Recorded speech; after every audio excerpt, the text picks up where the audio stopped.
नमस्कार। Sports scan के आज के संस्करण में आप सबका बहुत बहुत स्वागत। खेल जगत की तमाम खबरों का लेखा जोखा लेकर मैं हूं नवीन आज के इस अंक में, और इन खबरों पर आज मेरे साथ अपनी विशेष राय, आंकड़े और चर्चा के लिए मौजूद हैं खेल पत्रकार राकेश थपलियाल। राकेश, स्वागत है आपका। धन्यवाद।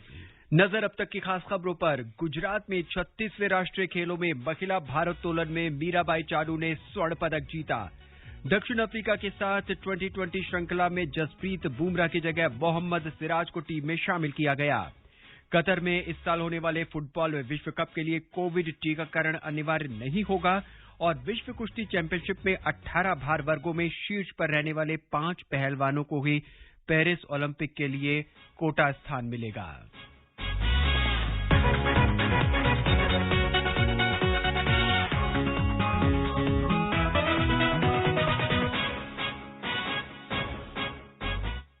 भारत के तेज गेंदबाज जसप्रीत बुमराह अगले महीने ऑस्ट्रेलिया में होने वाले टी20 विश्व कप में भाग नहीं ले पाएंगे। बुमराह को पीठ में चोट के कारण बुधवार को दक्षिण अफ्रीका के खिलाफ पहले टी20 मुकाबले में शामिल नहीं किया गया। चिकित्सकों ने सलाह दी है कि बुमराह को अगले कम से कम 6 महीने तक क्रिकेट प्रतियोगिता से दूर रहना होगा, और उनकी जगह दाएं हाथ के तेज गेंदबाज मोहम्मद सिराज को टीम में शामिल किया गया है।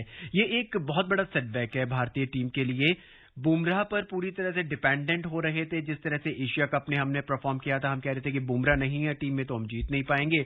बुमराह टीम में आए, हमें कुछ जीत मिली। अब बुमराह फिर बाहर है, सिराज को अचानक मौका मिल गया है।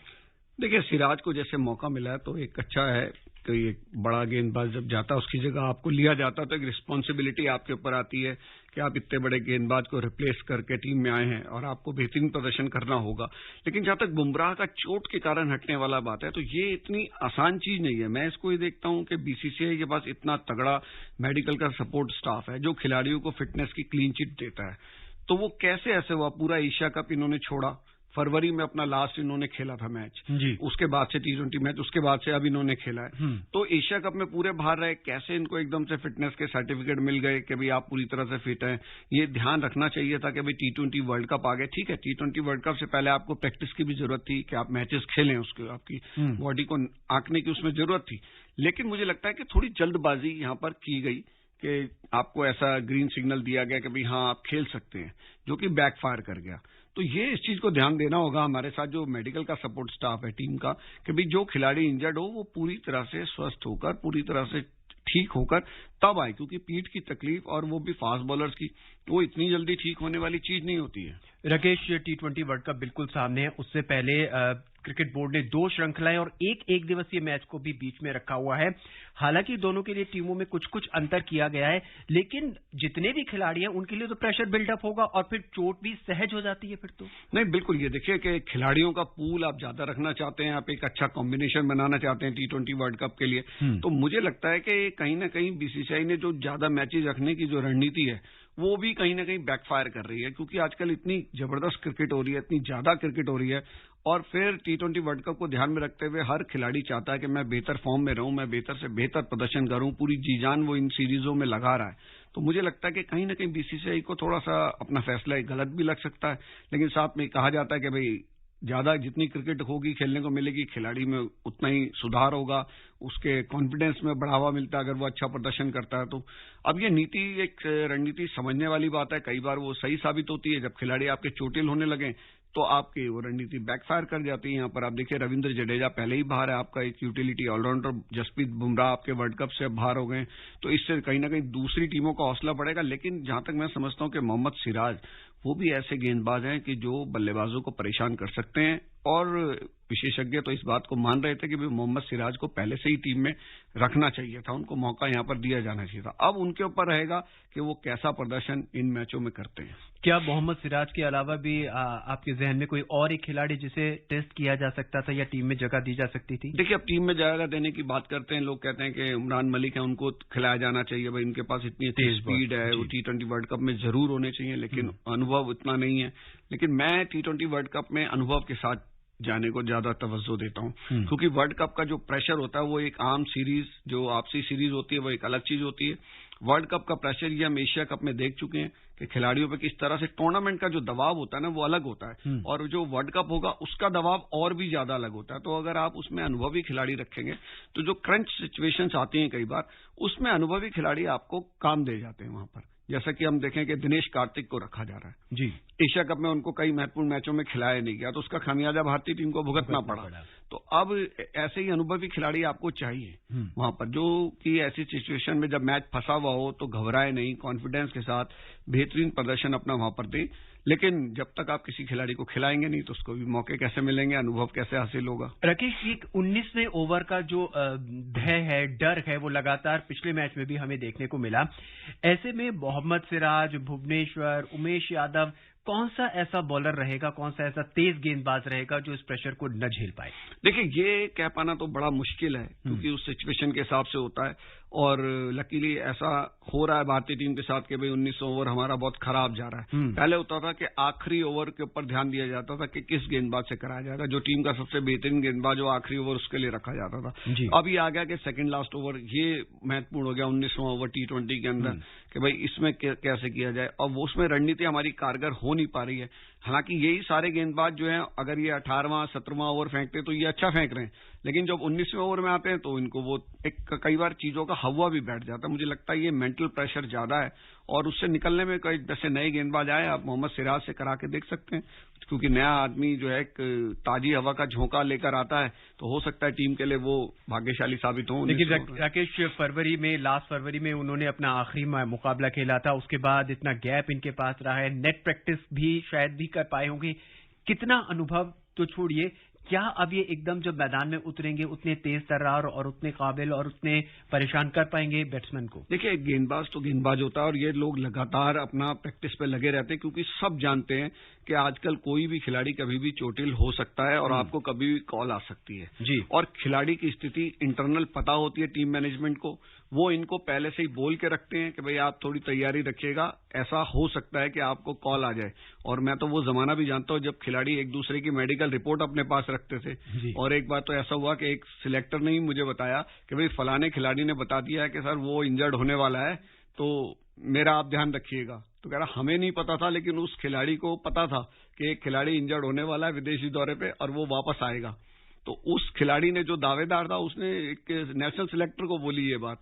तो पहले लोग इस तरीके का ध्यान रखते थे और खिलाड़ी भी आजकल ध्यान रखते हैं कि कभी भी उनकी जरूरत टीम को पड़ सकती है। राकेश, ये तो बात हुई बीसीसीआई ने बुमराह को मौका दिया, बुमराह को चोट लगी। क्या बुमराह को खुद नहीं पता था कि अगर वो चोटिल हो सकते हैं या उनकी चोट पूरी तरह से ठीक नहीं हुई, या बीसीसीआई ने या यूं कहें कि जो चिकित्सकीय टीम है भारत की उसने इसको अनदेखा किया? देखिए, ये दोनों का ही फॉल्ट है कि खिलाड़ी जो होता है उससे ज्यादा किसी को नहीं पता हो सकता जी कि भाई उसके अंदर कैसी तकलीफ है। फिर जिसने फिटनेस सर्टिफिकेट दिया और फिर खिलाड़ी जो है एक मैच के बाद ही आपका चोटिल हो जाता है, तो ऐसा क्यों हो रहा है, इस पे ध्यान देना जाना चाहिए और सवाल पूछे जाने चाहिए, क्योंकि आप जब इतना बड़ा स्टाफ रखते हैं और सब कुछ पारदर्शिता की बात की जाती है। दूसरा, खिलाड़ी तो क्या है वो एक चांस लेता है, क्योंकि इन सीरीज में खेलना आपके लिए जरूरी था, वर्ल्ड कप के लिए आप अपनी फिटनेस को देखना चाहते हैं, तो खिलाड़ी तो चांस ले जाता है। और जो बड़ा खिलाड़ी होता है वो हाफ फिट होने पे भी खेलने के लिए उसको, वो अगर मान लो वर्ल्ड कप में भी टीम में रहते तो हाफ फिट भी होते तब भी उनको 11 में खिला दिया जाता। बड़े खिलाड़ी के लिए ये चीजें की जाती हैं, क्योंकि वो बहुत बड़ा एक उनको आपकी चीजें छुपा लेंगे, चलो इसमें तो 4 ओवर आपको फेंकने है ना। लेकिन क्या होता है कि इसमें जो आपने बात की, जो चिकित्सा टीम है बीसीसीआई की, उसके ऊपर सवाल खड़े होते हैं कि जिसने उनको फिटनेस का सर्टिफिकेट दिया कि भाई आप पूरी तरह से ये फिट हैं, ये खेल सकते हैं, तो उनसे सवाल पूछे जाने चाहिए कि भाई ऐसा कैसे आपने दिया है। जी। मैच अगला खेला जाना है रविवार को भारत और दक्षिण अफ्रीका के बीच। दक्षिण अफ्रीका की जिस तरह से परफॉर्मेंस रही है उसको देख के आपको क्या लगता है कि अगले मैच में क्या प्रेशर भारत पे रहेगा या दक्षिण अफ्रीका पे? देखिए, जब वर्ल्ड कप से पहले क्या होता है कि दोनों ही टीमें वो अपने खिलाड़ियों को आजमाना चाहती हैं, कुछ कॉम्बिनेशंस देखना चाहती हैं कि कौन सा खिलाड़ी किस नंबर पे कैसी बल्लेबाजी कर सकता है, किसी खिलाड़ी से आप तेज खेलने के लिए कहते हैं। तो मुझे लगता है इसमें हार जीत को इतना देखना नहीं चाहिए। जीतने से ठीक है, मनोबल बढ़ता है, लेकिन जो टीम हार रही है वो भी उस उसको इतना लाइटली नहीं लेना चाहिए कि भाई ये हार रही है तो ये वर्ल्ड कप में भी वैसा ही प्रदर्शन करेगी, क्योंकि विश्व कप से पहले आप बहुत तरह के कॉम्बिनेशन सारी टीमें देखती हैं कि भाई हम इस खिलाड़ी को अगर ऐसा कर लें, इस खिलाड़ी को तेज खेलने को कहें तो क्या ये सक्सेसफुल हो पाएगा। कई तरह की रणनीतियों पर काम होता है वहां पर। तो मुझे लगता है कि दोनों टीमें इस पे कर रही हैं, तो ये अभी आंकना मुश्किल होगा। राकेश, लगातार हम देखते रहे हैं कि भारतीय बॉलर जो हैं वो उतने सक्सेसफुल, उतने कामयाब नहीं हो रहे थे। पिछले मैच को अगर हम छोड़ दें, ऑस्ट्रेलिया ने भी जब भारतीय टीम जाएगी तो अर्शदीप भी वहां पे खेलेंगे और साथ में अब सिराज को भी मौका मिलेगा। ऐसे में ये दोनों बॉलर्स क्या उन पिचों पे उतना परफॉर्मेंस दे पाएंगे जितना यहां पे दे रहे हैं? देखिए, ऑस्ट्रेलिया की जो पिचेज हैं उस पर कोई भी गेंदबाजी करना अच्छा महसूस करेगा, तेज गेंदबाज के लिए स्वर्ग है बजाय एशियाई पिचों के। जी। तो लेकिन क्या होता है, मैं नवीन आपको बताऊं कि हमने इतनी क्रिकेट कवर की है कि जो लेंथ है ना वो आपको चेंज करनी पड़ती है अपनी। जी। ये एक फर्क आता है जब आप ऑस्ट्रेलिया में, इंग्लैंड में कर रहे हैं। जो जिस लेंथ पे आप हिंदुस्तान में या एशियाई पिचों पे गेंद फेंकते हैं, आपको उससे थोड़ा सा एक शॉर्ट लेंथ पे गेंद फेंकनी पड़ती है वहां पर। जी। तो ये एक सबसे बड़ा फर्क आता है। तो कैसे अडॉप्ट आप उसको करते हैं। अब ये सब खिलाड़ी तमाम विदेशी पिचों पे खेले हुए हैं, इनके पास अनुभव भी होता है। आजकल जूनियर लेवल पे ही विदेशी दौरे बहुत होते हैं। ए लेवल पे जो टीमें जाती हैं तो विदेशों में खेलने का अच्छा खिलाड़ियों को अनुभव होता है सबको। लेकिन वो पर्टिकुलर जैसा मैंने बताया कि जो वर्ल्ड कप का जो प्रेशर होता है वो बहुत बड़ा प्रेशर है। एक वर्ल्ड कप खेलने को मिलता है तो युवा खिलाड़ी के लिए वो समुद्र में कूदने जैसा होता है कि समुद्र में आपको फेंक दिया गया है, अब आप में हिम्मत है तो तैर के पार कर लीजिए वरना आप उसमें डूब जाएंगे। देखते हैं कि कितने भारतीय खिलाड़ी इस समुद्र से तैर कर बाहर आएंगे। और अब बात राष्ट्रीय खेलों की। गुजरात में 36वें राष्ट्रीय खेलों में महिला भारोत्तोलन में मीराबाई चानू ने स्वर्ण पदक जीत लिया है। 49 किलोग्राम वर्ग में मीराबाई चानू ने कुल 107 किलोग्राम वजन उठाकर स्वर्ण पदक अपने नाम किया। इस स्पर्धा में संजीता चानू को रजत और ओडिशा की स्नेहा सोरेन को कांस्य पदक हासिल हुआ। एक बार फिर मीराबाई चानू ने दिखा दिया कि वो क्यों श्रेष्ठ हैं। नहीं, बिल्कुल ये अच्छी बात है और मुझे लगता है कि उनके खेलने से जो युवा खिलाड़ी हैं उनको सीखने का मौका मिलता है। हमारे जो खेल प्रेमी प्रधानमंत्री नरेंद्र मोदी जी ने और जो हमारे खेल मंत्री अनुराग ठाकुर जी ने, भारतीय ओलंपिक संघ ने, इन सब ने एक आह्वान किया था कि सारे बड़े खिलाड़ी इन राष्ट्रीय खेलों को खेलें, क्योंकि राष्ट्रीय खेलों की गरिमा प्रतिष्ठा इससे बढ़ती है जब आपका और कंपटीशन का लेवल भी अच्छा जाता है। तो मीराबाई चानू के यहाँ जाने से क्या होता है कि देखिए जो युवा हमारे भारोत्तोलक हैं, लड़कियां, उनको सीखने का मौका मिलता है कि ये किस तरह से तैयारी करती हैं, किस तरह से मैच से पहले, मुकाबले से पहले किस तरह से उतरती हैं वहां पर, किस तरह से लिफ्ट करती हैं, क्या उनका तरीका है, उनके साथ बातचीत करने का मौका मिलता है। और आप देखिए कि जैसे ही ओलंपिक का माहौल होता है ना, उसी तरह का राष्ट्रीय खेलों में रहेगा। मीराबाई चानू को देखकर खाली वेट लिफ्टर ही नहीं सीखेंगे, बल्कि दूसरे गेमों के जो खिलाड़ी हैं वो भी इनसे मिलना चाहेंगे कि किस तरह का इनका रूटीन रहता है, कैसे लगातार सफलता हासिल किए जा रही हैं। तो काफी ये दूसरे खिलाड़ियों के लिए उनका मनोबल बढ़ाने वाला, उनका हौसला बढ़ाने वाला, उनको अच्छा अनुभव दिलाने वाला होता है। और राकेश, एक खबर ये भी आ रही है कि महिलाओं की 100 मीटर फर्राटा दौड़ में ज्योति यारा जी पहले स्थान पर रही जबकि दूती चंद दूसरे स्थान पर रही। ये एक अच्छी खबर है, इसलिए नहीं कि दूती चंद सेकंड पर ही, खबर इसलिए अच्छी है कि यारा जी जो है पहले स्थान पर आ गई, यानी एक और खिलाड़ी आपके पास। बिल्कुल, आपको यही इसमें सबसे बड़ा कंपटीशन होता है और कई बार खिलाड़ी इसीलिए राष्ट्रीय चैंपियनशिपों में भाग लेने से थोड़ा सा झिझकते हैं कि कहीं हम किसी युवा खिलाड़ी के हाथों हार ना जाएं, क्योंकि आप उतनी तैयारी के साथ उसमें नहीं उतरते हैं और युवा खिलाड़ी उसके लिए बहुत तैयारियां करके जाते हैं। तो दूती चंद का दूसरे स्थान पर रहना ये इस बात का प्रतीक है कि भाई जो स्टार खिलाड़ी भी हैं उन्हें राष्ट्रीय खेलों को ध्यान में रखकर राष्ट्रीय चैंपियनशिप हो उसको भी आपको पूरी तरह से तैयारी करके उतरना पड़ेगा, वरना आपके लिए मुकाबले में दूसरे खिलाड़ी खड़े हैं। राष्ट्रीय खेलों के बाद अब बात विश्व कुश्ती चैंपियनशिप की। विश्व कुश्ती चैंपियनशिप में 18 भार वर्गों में शीर्ष पर रहने वाले 5 पहलवानों को ही पेरिस ओलंपिक 2024 के लिए कोटा स्थान मिलेगा। ये एक निराशाजनक खबर है। सिर्फ 5 पहलवानों को ही कोटा मिलेगा, इसमें कंपटीशन बढ़ जाएगा बहुत। देखिए, कंपटीशन तो बढ़ेगा और जो खिलाड़ी इसमें कोटा हासिल करेंगे जी, उनके पदक जीतने की संभावनाएं भी ज्यादा होती हैं, क्योंकि जब जो शुरुआत में कोटा हासिल करते हैं ओलंपिक का, उसके बाद वो खिलाड़ी हटते चले जाते हैं उस वेट कैटेगरी से जी। तो उसमें जो दूसरे खिलाड़ी क्वालिफाई करते हैं, लेकिन वो फिर उतने संघर्ष के बाद नहीं आते हैं, उनका मुकाबला थोड़ा सा आसान हो जाता है। तो इसमें जो इंटरनेशनल कुश्ती संघ है उसने ये किया कि भाई चलो अब जो महाद्वीपीय स्तर के टूर्नामेंट होंगे उनसे भी क्वालिफाई होंगे। ये जो यहाँ से कोटे काटे गए हैं इसको महाद्वीपीय जो चैंपियनशिप है उसमें लगाया गया है। तो खिलाड़ियों के पास अच्छा मौका रहेगा कॉन्टिनेंटल लेवल पे अपने अपने महाद्वीप पे कि वो उन चैंपियनशिपों में भाग लेंगे। जो ये कोटा हासिल कर लेंगे ये उसमें नहीं जाएंगे जी। तो उन खिलाड़ियों के लिए थोड़ा सा, पहलवानों के लिए आसान हो जाएगा कि भाई वो उसमें जाके, क्योंकि वर्ल्ड चैंपियनशिप की टीम में अगर आप सिलेक्ट नहीं हुए अपने देश के लिए तो आपको कोटा हासिल कैसे करेंगे। लेकिन आप इसमें जो कोटा नहीं हासिल कर पाएंगे वो महाद्वीपीय टीमों में जाएंगे, एशियाई चैंपियनशिप में, वहां पर उनके पास जीतने का मौका रहेगा। जी। विश्व चैंपियनशिप अगले साल 16 से 24 सितंबर के बीच रूस में खेली जाएगी। विश्व चैंपियनशिप 2023 के अलावा 2024 में होने वाले महाद्वीपीय क्वालिफायर, जैसा कि राकेश ने अभी बताया, एशिया, अफ्रीका, पैन अमेरिका और यूरोपीय, इनको जो 2024 के विश्व ओलंपिक क्वालिफायर से भी खेलों के लिए कोटा हासिल किया जा सकेगा। इससे पहले विश्व चैंपियनशिप में 108 कोटा स्थान यानी प्रत्येक भार वर्ग में 6 स्थान दिए जाते थे, लेकिन अब इनकी संख्या घटकर 90 हो गई है। और अब बात फुटबॉल की। कतर में इस साल नवंबर दिसंबर में होने वाले फुटबॉल विश्व कप के लिए दर्शकों के लिए एक बड़ी राहत की खबर आई है। कतर आने वाले दर्शकों के लिए कोविड टीकाकरण अनिवार्य नहीं होगा। कतर स्वास्थ्य मंत्रालय ने कहा है कि अगर कोविड के मामले फिर से शुरू हो जाते हैं तो खिलाड़ियों और मैच अधिकारियों को बायो बबल में रहने के लिए मजबूर किया जा सकता है। ये एक अच्छी खबर है।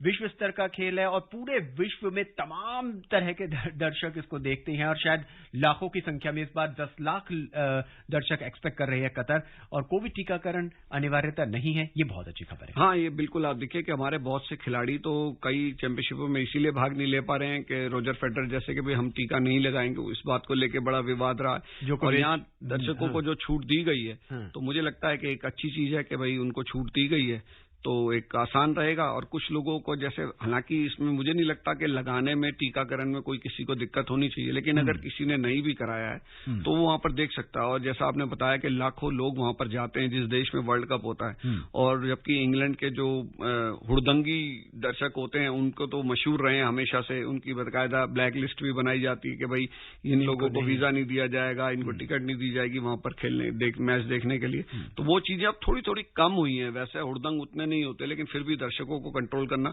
लेकिन खिलाड़ियों और अधिकारियों के लिए ये जो खबर आई है ना कि बायो बबल में रहना पड़ सकता है अगर कोविड के मामले बढ़ते हैं, मुझे लगता है वो खिलाड़ियों के लिए बड़ा थोड़ा सा दुखदायी होता है, क्योंकि बड़ी मुश्किल से बायो बबल की चीज खत्म हुई है और खिलाड़ियों ने बड़ी राहत की सांस ली है इससे, क्योंकि इसमें लगातार लंबे समय तक रहना उनके लिए बड़ा पीड़ादायक था।